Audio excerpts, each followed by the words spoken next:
I put 5 of my ARs into this pile here because they all have different triggers. I probably care less about triggers than anybody else you've ever met before, but that's not going to stop me from pulling all these triggers on camera and reviewing them all very quickly. The only trigger I ever liked enough to buy more than one of was the ALG ACT trigger. I should probably at some point just consolidate on the 1 or 2 styles of trigger that I like the best. I just keep trying new ones, and ultimately I don't really care too much one way or the other. So get ready for Hop the Anti-Trigger Snob reviewing a bunch of triggers for no good reason. Up first is a 16-inch lightweight AR build. This one has an ALG QMS trigger in it. This is their quality mil-spec. The QMS is just supposed to be a higher quality version of a standard mil-spec trigger. They're really cheap, at least when you can buy them. It's built like a mil-spec trigger, and it's supposed to have a mil-spec pull weight. It's just built with, I don't know, higher quality components or better machining tolerances, so it's supposed to feel a little smoother, I guess. I think they're decent triggers for the money, although this one should probably have a nicer trigger in it. This has got some anti-walk pins just because that's what I had spare when I installed this trigger. You don't need anti-walk pins for non-cassette style triggers, but they also don't really hurt. Some guys will say, hey, they're not supposed to be fixed in position like that. Trigger pins are supposed to rotate. I don't know if that's true or not, but it's irrelevant because anti-walk pins do rotate.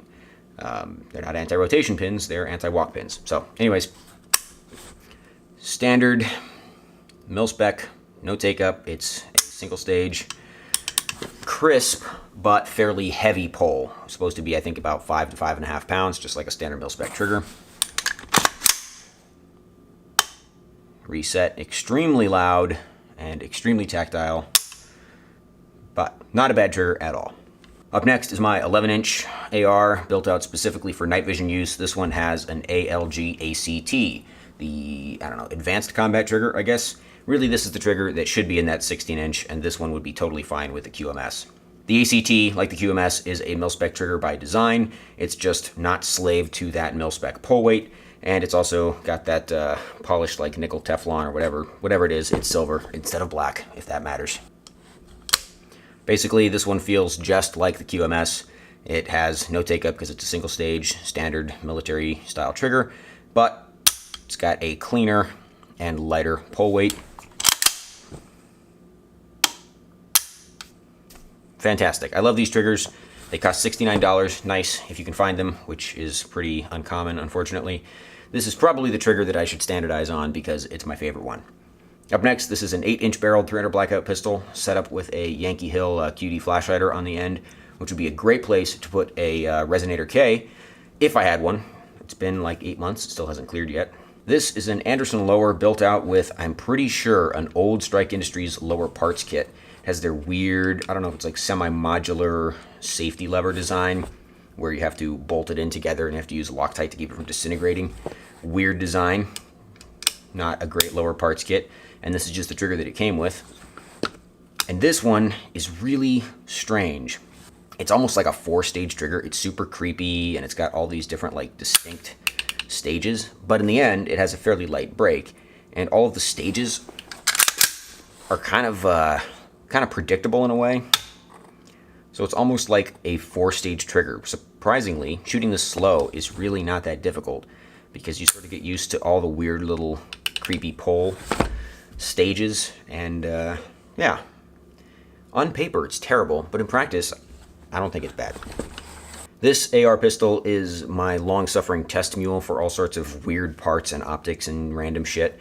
So it's got a bunch of stupid bullshit on there, like a Strike Industries latchless handle.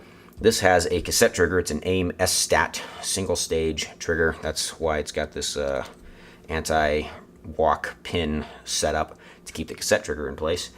Again, they're not anti-rotation pins. They rotate. They just don't walk. This is a flat-face cassette-style trigger. Super light, single stage pull. I think they advertise it as like 3.5 to 4 pounds or something like that. When I've measured it, it comes out at like 2.5. It's kind of disturbingly light and short. But, you know, I guess if that's what you're into. I don't know why it's on this gun. I think I just put it in here because I wanted to test it on something that I enjoyed shooting, and I always love shooting this 12.5.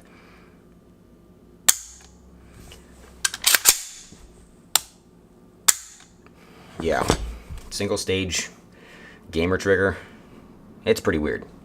Last is the LaRue MBT-2S trigger on this 18-inch SPR. Well, it's actually a BA 17.7 mid. MB2TS stands for Meticulously Built Two-Stage Trigger System or something like that. They also have the MBT-1S, which is a single stage.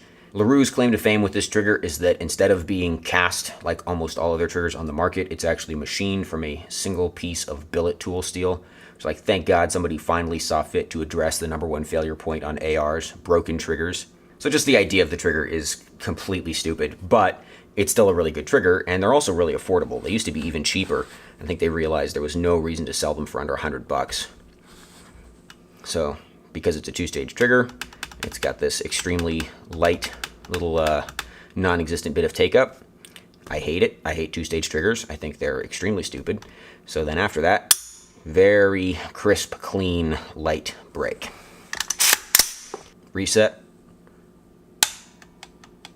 Requires you to take up all of that slop again. I think this is a really good trigger for the money. I just don't like 2-stage triggers. I think this is probably a good fit for this rifle. So what I should probably do is replace all my other triggers with ALG ACTs and then keep the 2-stage on here. There's some other triggers that I've used and just don't like enough to ever buy. For example, pretty much the entire lineup of Geissele triggers. They're extremely expensive, and they are honestly, the 2 stages are no better than the MB2TS. The single stages are no better than an ALG ACT, at least in my opinion.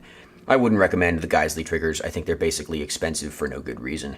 I would recommend the LaRue MBT-2S. I suspect almost everybody would like that trigger more than I do.